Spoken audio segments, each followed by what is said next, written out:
All right. I'm excited, Josh. I'm very excited. It's big day. We got a big tailgate today. We're going to be going to in a little while. The Sox may lose their 100th game, but Which means free pizza. I know you guys are all about no free ads, but I will just be very general. There I'm is a I'm good. pizzeria. There's a pizzeria called Sticks and Bricks. It's on 33rd, so it's right by Armor Park there, right by the stadium. If the White Sox lose their 100th game, they're giving away 100 free pizzas to celebrate, I guess, the milestone. It, what what an incredible gesture. I, It I I is. appreciate it. I'm definitely getting one of them. I'm Oh, definitely yeah, in for one of those absolutely. pizzas. So that's I that's hope I happening. hope they're still open after tonight's game. We can just I hop on over. Oh man, that'll be a disaster. Just a bunch of drunk people piling in there to get free pizzas. Right. And it's not like Little Caesars either. Like these are like wood fire types of pizzas that they're willing to give away, which is awesome. And I'm hoping they still have 100 left over for Tuesday's season finale because I can't think of a better way to celebrate the season finale of this series on Tuesday than eating a wood fire pizza. But yeah, it's exciting times, man. Exciting times. This was a great episode, Treasy. This was, and like you said, Tuesday is the end of this season, possibly the end of the series. We don't know. We don't kind of know what's next. We're not sure.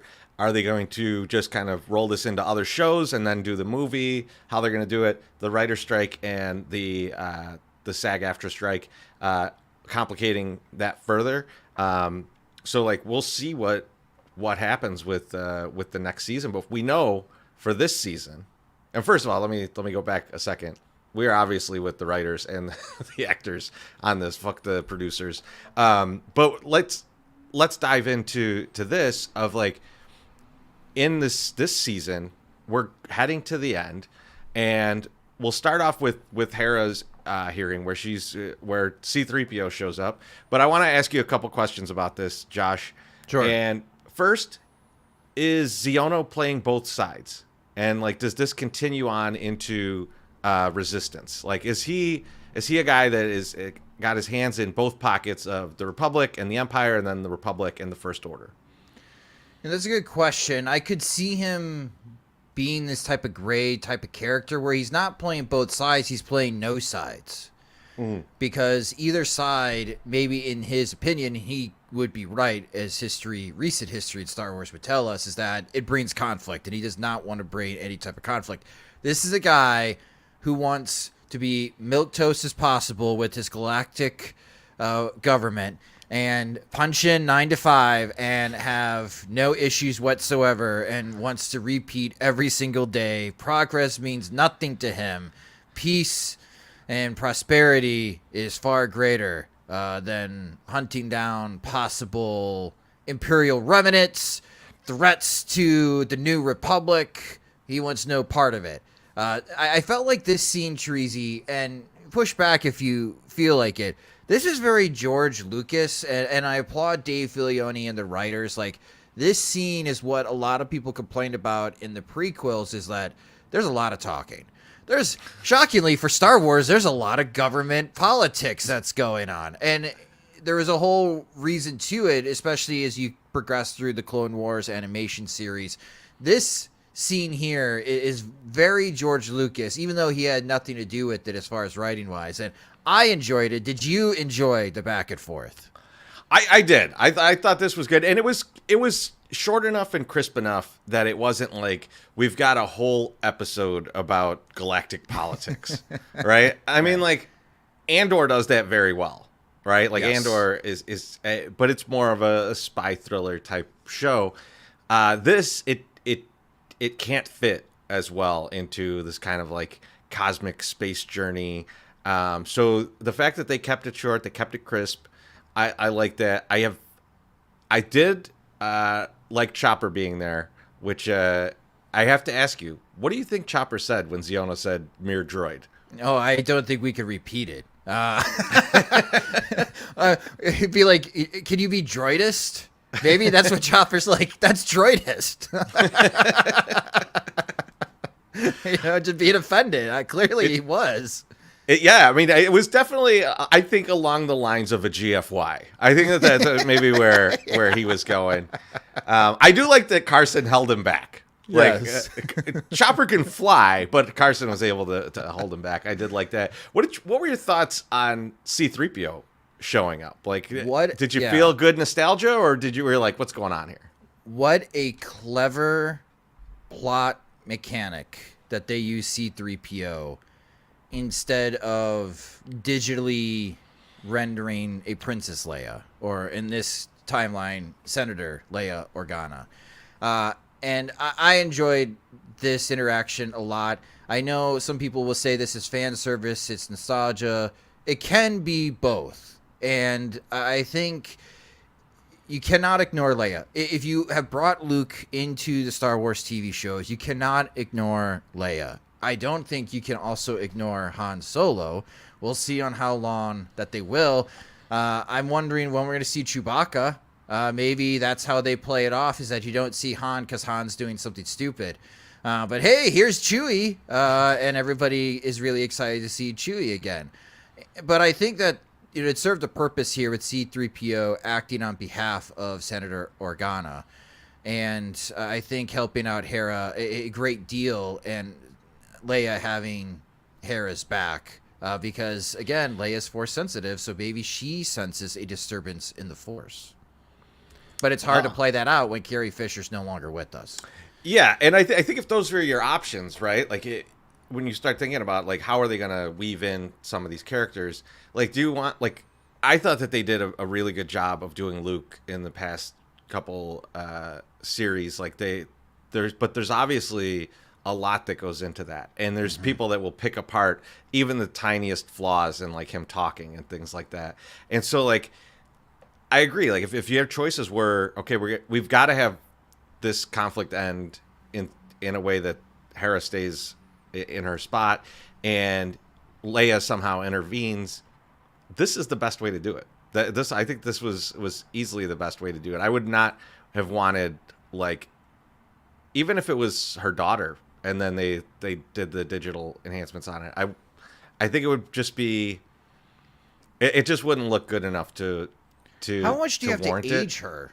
Her daughter's not that old, right? Her daughter's one of her daughters is, I think, at least, I don't know how many daughters she has, but the one is in the sequel trilogy as an adult. So right, Billy Lord. Like, yeah, they would have to. She was born in '92, but she doesn't look a lot like her. They would have to, like, digitally put a face over her.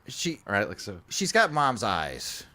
Yeah, I mean, that's you could work with that, but, like, this just seems way easier, and nobody's gonna be mad about Anthony Daniels being a part of the show. Yeah, you would have to age Billy by like 20 years. Like, 31-year-old actor, we need to age you by 20 years. It seems so like pointless when you could just do this. So, like, I did like that. Yeah.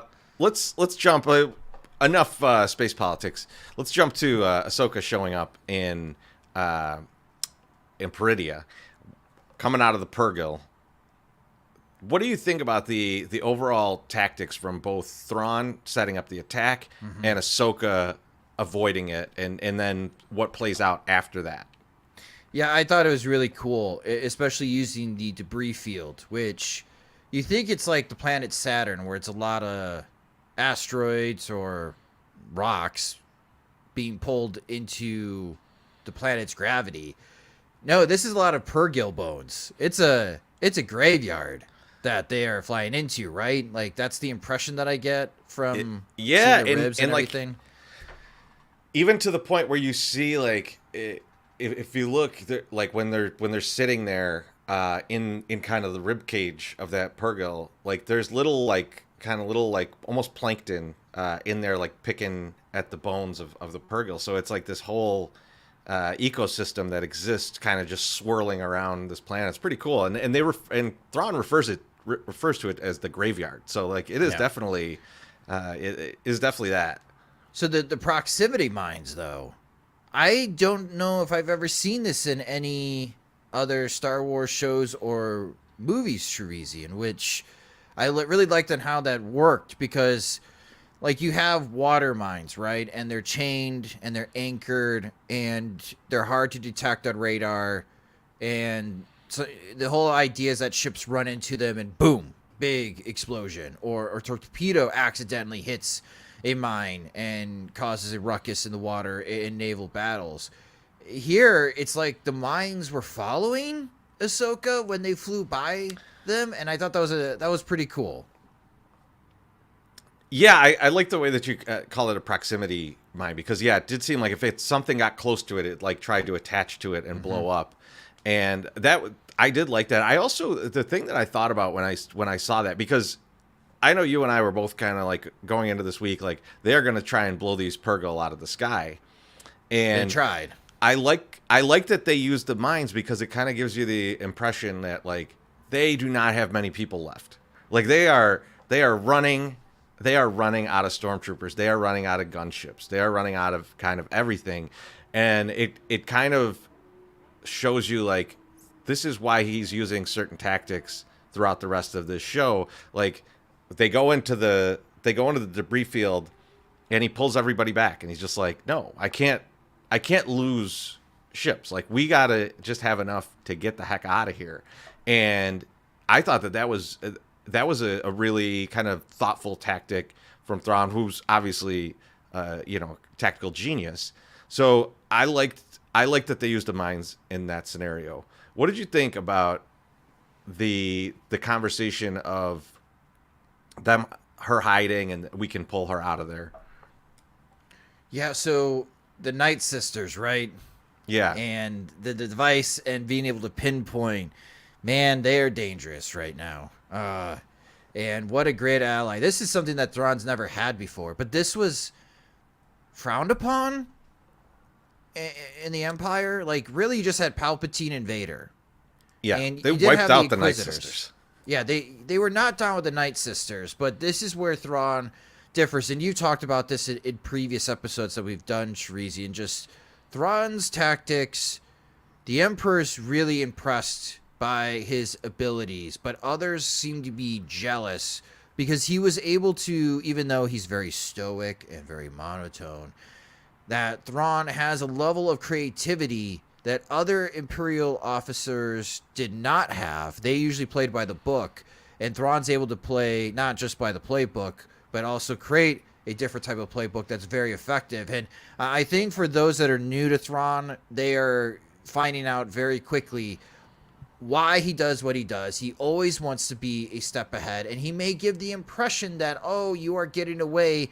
Congrats. I have succeeded. I've beaten you, Thrawn. Oh, wait, Thrawn's almost done loading up his ship, and you have no idea that he's about to go. So that's what winning the day means to him. It doesn't necessarily mean killing the people. It just means I'm leaving you behind, and you have no space whales to bring you back. So that's how I'm going to win. Where other Imperial officers always thought that winning meant complete destruction of their enemies.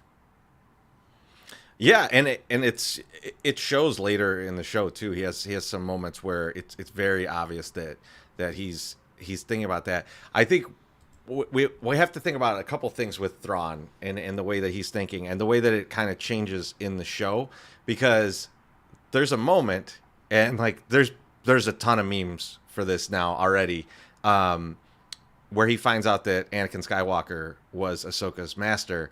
And like you could see here, he definitely has. This is about as much emotion as I think you're going to get out of Thrawn. Yeah. In the whole series, him finding out that Anakin was involved here. What did you think about what he was talking about afterwards and how he felt like she's unpredictable and dangerous? Thrawn throwing those words at somebody. What were your thoughts on just how that all came about? It's obviously leaning back. I was trying to remember, like, how much interaction did Ahsoka and Thrawn have in Rebels? Like, very little. Very little. She's Fulcrum. Does he know that she's Fulcrum? I don't think so. I think he ends up believing that Agent Kallus was Fulcrum at the end. Yeah, because Thrawn comes in after season 2. Right. And so this is at that point, Ahsoka's already fought Vader. Yeah. And we think she's probably dead, right? Yeah. So there's no idea where she is or anything. So that at that point we don't know about her Thrawn's probably unaware of her.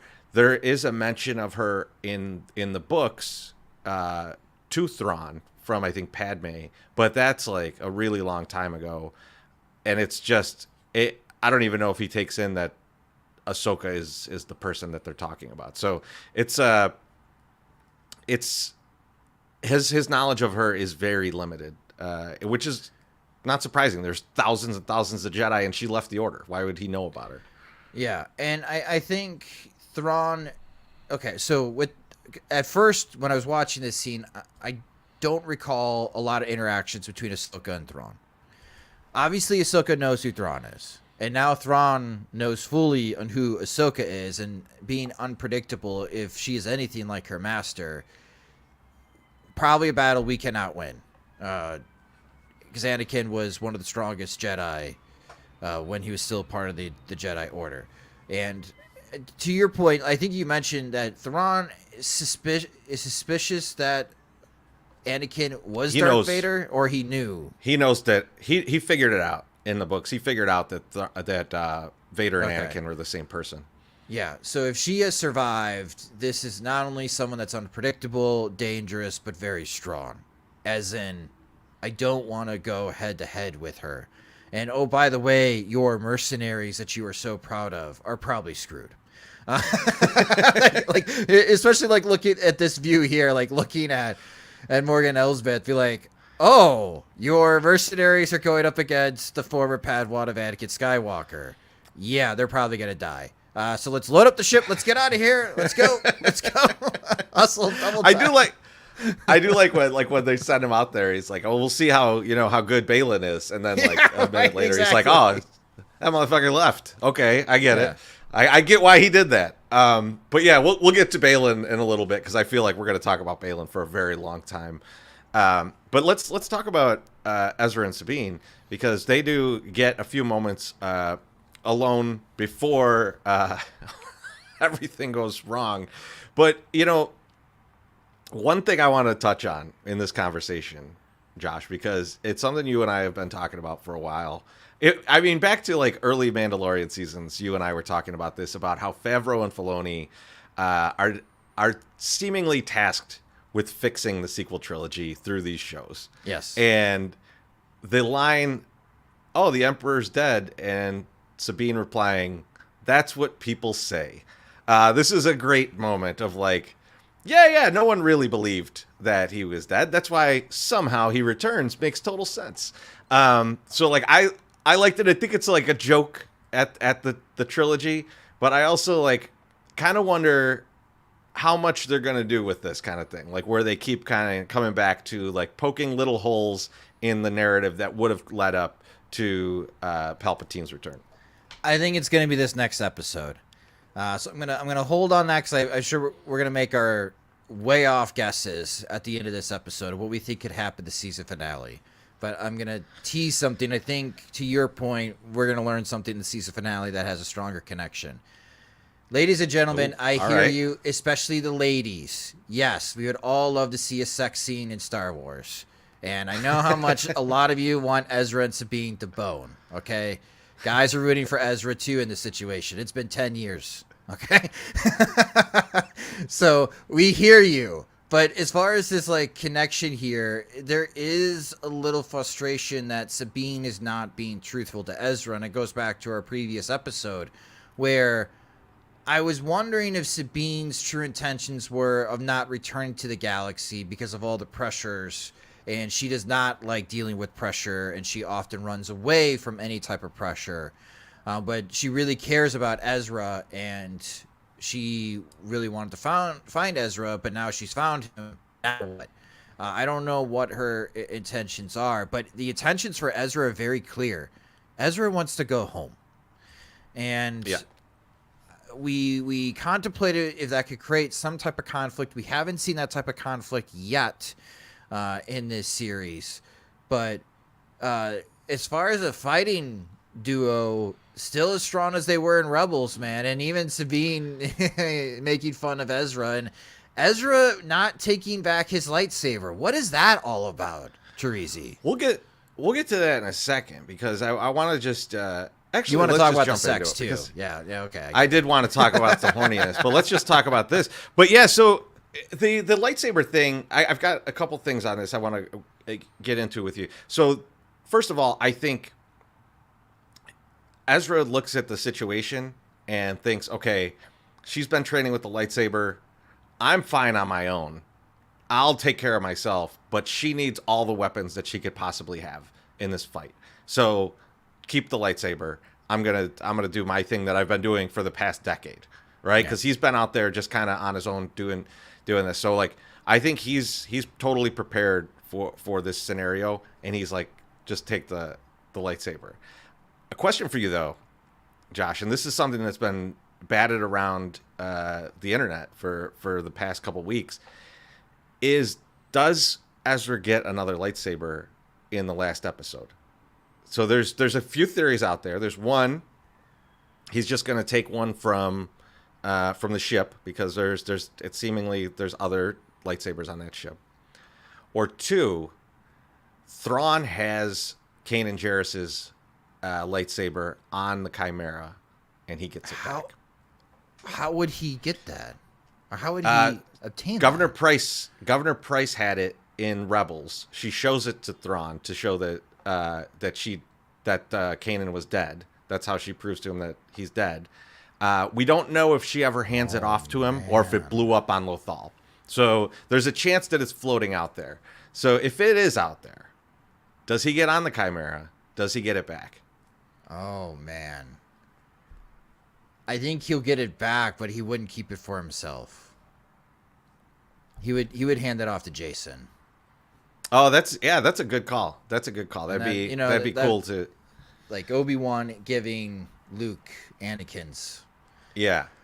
old lightsaber.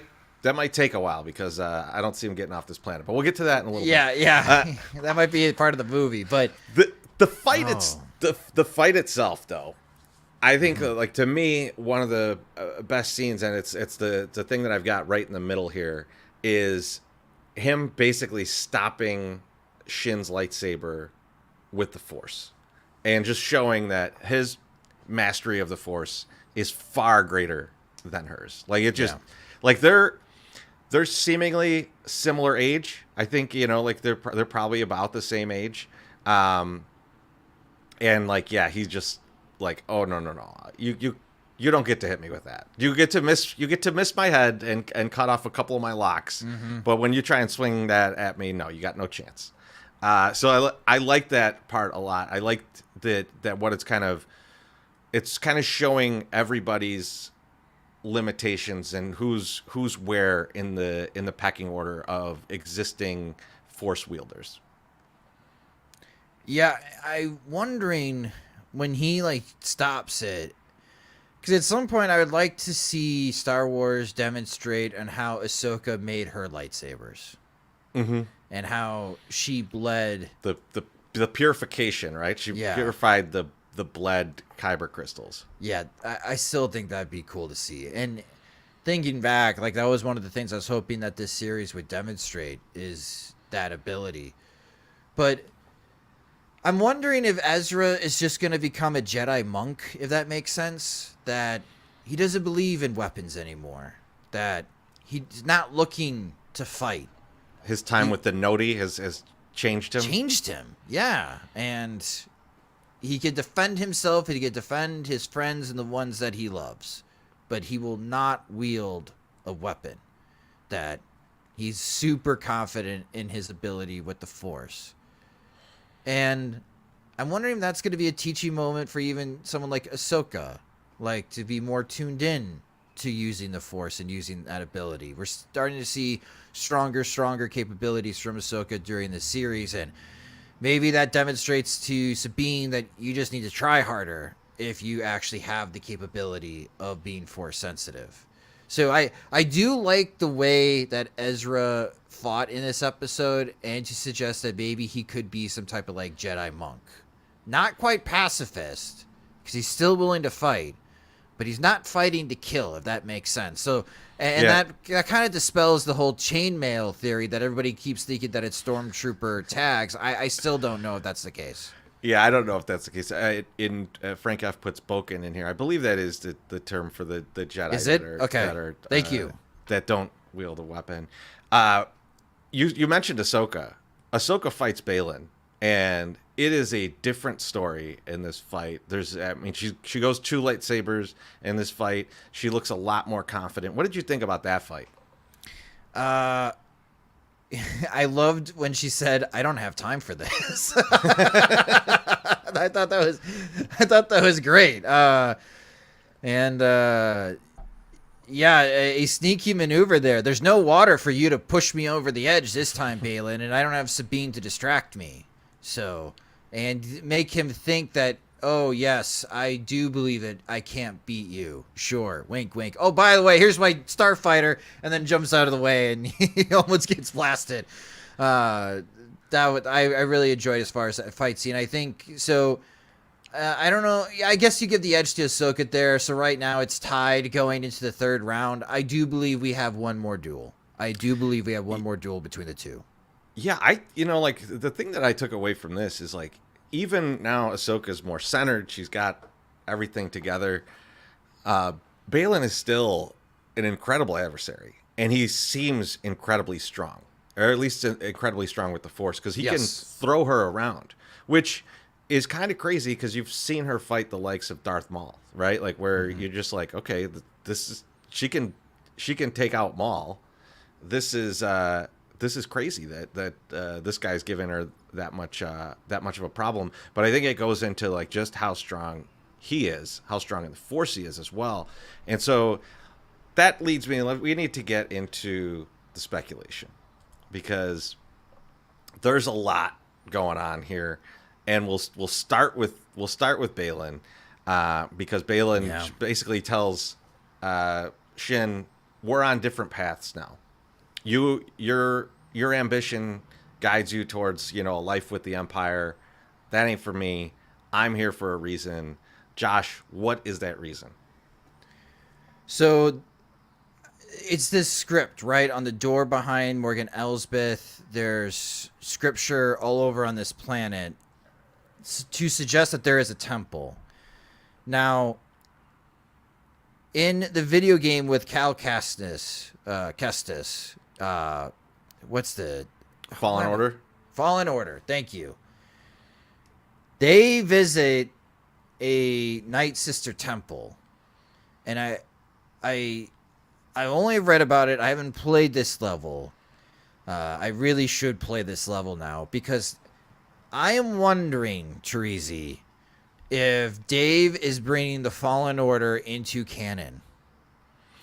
So it looks like it because there's been people writing about this. Apparently, the writing on that temple is from the Zepho, Yes, which is only in the video game, and it's about, I think it's Kurjet or something. Yeah. I'm not that familiar with the game, so like this is definitely a weak spot for me. So if you want to fill that in, so Kurjet was one of the original, but he wasn't really a Night Sister. Like they had 3, just like the Force, right? In that dream state, the father, the son, and the daughter. The Night Sisters had something similar, and he is one of them. And in the video game, I believe you visit his temple. But I thought that was in Dathomir. But the Night Sisters obviously leave the galaxy that they're currently in. So that's where the confusion lies here. And I know there's a lot of people that are still complaining that, well, why do I got to do all this homework? Why do I got to watch Clone Wars and Rebels to understand what's going on in Ahsoka? Well, for those folks, we may have a new wrinkle here, because if you did not play the video game Fallen Order, like I haven't played through completion, I don't think you played through completion. No. We're all entering uncharted territory, except for those that played the video game. And it might be worthwhile for me to just go on YouTube, because people make those cinematic videos or videos out of all the cinematic scenes from Fallen Order, just to see on how that plays out, because I do know that Cal's like ally / girlfriend is a Night Sister that goes good. Yeah. And you do go to Dathomir. I have played that level. That's a very fun part of the video game. If that is true, Okay, and let's say that is what Balin is finding is the source of the power for the Night Sisters, which is an extreme ancient dark force energy. I don't know what to expect, but maybe through that energy is how, again, back to Emperor Palpatine, figured out how to survive getting blown up in the Death Star, and his spirit lives on. And going back to what Sabine was talking about, well, that's what people say, that the Emperor Palpatine died. There's got to be some type of connection. There's got to be some way that Palpatine's spirit lives, and I'm wondering if that is what we're going to find, if Balin is going to find that temple. I like that. I like the idea of finding that temple. I think that could be a very a very creative way of saying, like, this thing that they were first at is actually what he was looking for, and he just needs to let them leave so that he could get back to it and, like, destroy it, or that there's some even more important temple there that he's going to get to. I like the idea of, like, the some kind of center of power, right? My thought is a little bit different but similar, because I also think he's going for some kind of center of power. The thing is, and this is where I just kind of went down a rabbit hole, Skull and Hati, which are the last names of Shin and Balin, are Norse mythological characters. Wolves, of course, because it's Dave Filoni. Yep. But what they're known for is basically starting Ragnarok. And the way that they do it is they are wolves that one chases the sun, one chases the moon, and they eat the sun and the moon. Skull eats the sun, which makes me think of, like, kind of the light side. And I think it might be like a wellspring of life type situation. Maybe this is where the wellspring of life is. Maybe that's where Yoda, maybe we didn't realize, but Yoda traveled to a different galaxy when he saw that. And that's what he's going to try to destroy. We'll see if he can destroy it. If he does, I don't know what happens. And if he doesn't, but damages something or kills one of the beings in there, what that could unleash, right?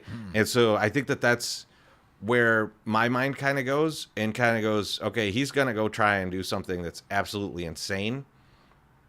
And maybe if everybody gets stranded, they have to go try and stop him because it would destroy the universe. So I think that's where it could go. I think that might be his thought, is like, if I could get rid of just the Force, then none of this happens. Everybody will just be peaceful and fine. And that's my solution. What if they find...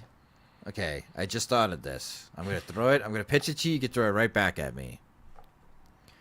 What if they find another temple with the Father, the Son, and the Daughter, and it is the world between worlds type of temple? It's another portal into the world between worlds. And when they're in there, because Ezra knows how to open it, and you got Sabine who helped Ezra figure it out and crack the code, that when they're in the world between worlds, maybe that's the third and final battle, is when Balin is there, the moment he chooses to change is Order 66. See, that's kind of what I do want to throw that one in. I think the world between worlds is an option here, right? Like that an actual world between worlds, not a what we talked about before, a head injury case. I think they're the same. But anyways, it could be, this could be, because one of the other things we got to talk about here is, if Thrawn leaves, how do these guys get home? Right. Because the Purrgil are gone. The minefields were like, hey man, we're out. We don't want nothing to do with this. We dropped you. Your Uber ride's over. We're getting out of here. And so, yeah, you get 1 star because of the mines. So, like, if they're gonna say these guys are all stranded here, how do they get back, right? And could it be the world between worlds used as a way of travel, similar to the way that on Lothal, Ezra was able to get from one side of the planet to the other, going basically like through the middle of it with those wolves, right? Like, is there a path like this back to the other galaxy? And that's either what Balin is trying to cut off, or what Balin is just trying to get rid of the world between worlds. He just thinks that is the kind of the root of all evil. And yeah, if there's a temple there, it seems like it's something where the Dathomiri would not have been able to get into it, right? They're not in tune to get into something like that.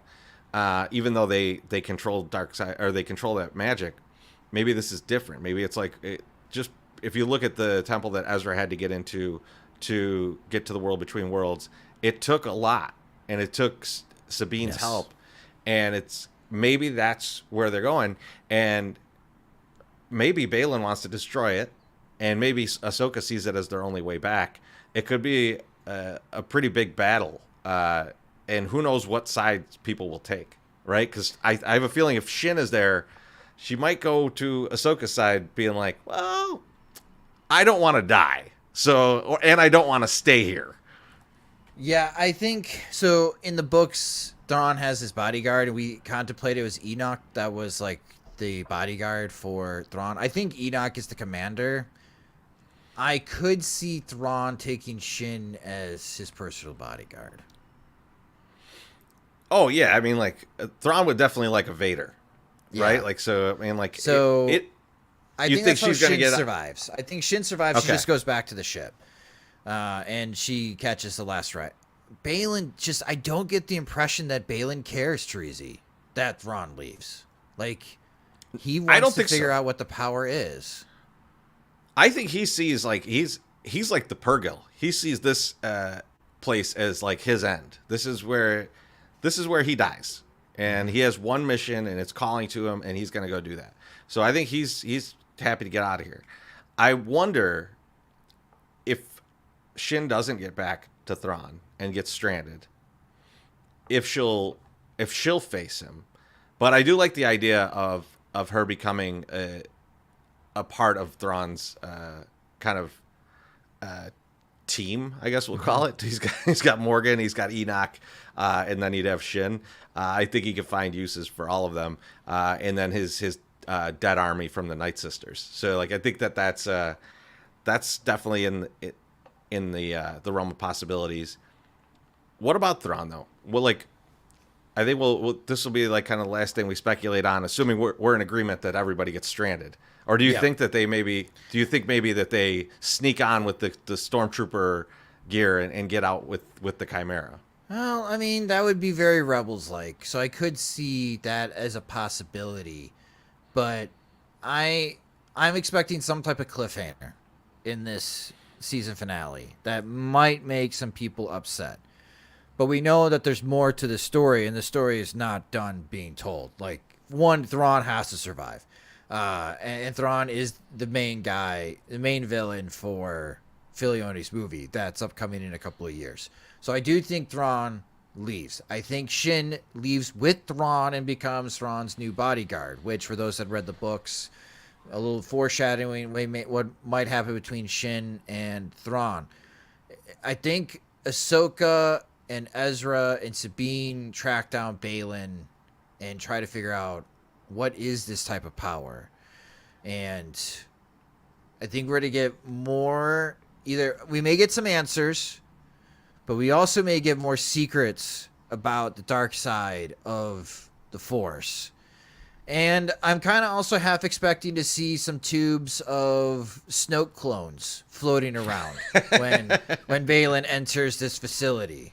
And just because we saw them in The Mandalorian, right? Season 2, we saw them, and we didn't know what to make of them, and we still don't know what to make of them. So maybe it'll be another hint that more clones are being made. This is a good comment. It says, "Isn't that temple or part of it from Lothal on Thrawn's ship?" And yeah, it was. Last we knew. I wonder if he's planning to take that back with him, or if he's going to leave it on this planet. Is because I'm assuming they want to shed as much weight as possible to make sure they get back to the known galaxy. So we'll see. We'll see if that plays a part too. I like that. I like that idea. Yeah, the Thrawn thing. I definitely. I mean, he definitely gets back. right? I mean, like Yep. they're planning. They're seemingly planning a lot for him. So he gets back. What I really want to see when he gets back, though, is some kind of alliance there to fight him, and them just get utterly defeated by Thrawn. Now, we're gonna have to find a way for the rest of them to get back. I like the world between worlds idea. I like the idea of maybe the Purrgil swing back around to get them. You know, like there's gonna be some way that they eventually get back. I think there's gonna be some time though, and I think we need to have a way where Thrawn is not a huge threat until they get back, right? Like maybe he does some damage, but he's not a huge threat yet. And I could see him getting pulled back into Chiss space by some kind of conflict there, where you see like this is what he really cares about. You get someone like you get someone to play Eli Vanto, send him a message once his ship comes back online, and say if you're out there, we need help. There's a war. You know, the Grisk are here or something, and see him take off for a while, and now he's just kind of a phantom, right? Like we know he's out there. Everybody knows he's out there now, and we have no idea where he's at, and he could strike at any time. And I think that would make for a really good scenario of like these shows keep going on without the threat of Thrawn. But in reality, it's always there. It's always behind the scenes. So I kind of like an idea like that. Oh, I like that. I like that a lot. Yeah, Thrawn has to survive, and the more I think about it, it is a cliffhanger. But back to whole Rebels pretending that they're stormtroopers, it would not be the first time they've used that tactic. So maybe they'll use it again. I don't know what they're gonna do with Hu Yang then. I think they gotta like paint him or something. Like he just shows up and he's like one of those evil droids now. All of a sudden, but he pulls the Han Solo. He attaches the ship, powers off, and just flies to the back of the Star Destroyer. But if they try and say that Hu Yang dies, I'm gonna call the police. I'm not gonna have it. I'm with But you. But I think that's it for this week. I mean, there's a lot that's got to get unpacked in this final episode. Mm-hmm. I'm looking forward to it. I think it's only a runtime of like 45 minutes or something, so it's going to be action packed. I think we've seen this in many of the other series where we're like, how are they going to do all this in one episode? And they do it. So like, just assume a lot's going to happen in a very short amount of time. And I agree with you. Definite cliffhanger. We'll definitely see them stuck in some kind of predicament when we end this season. And hopefully this is the first of a few seasons, but it's possible that this is not. So it's it might be a while before we see these characters again. And I think just get the most out of this last episode that you can. But if you're coming to the tailgate, we will see you later today. If not, we will talk to you next week on this show. Have a good one, everyone. Talk to you soon.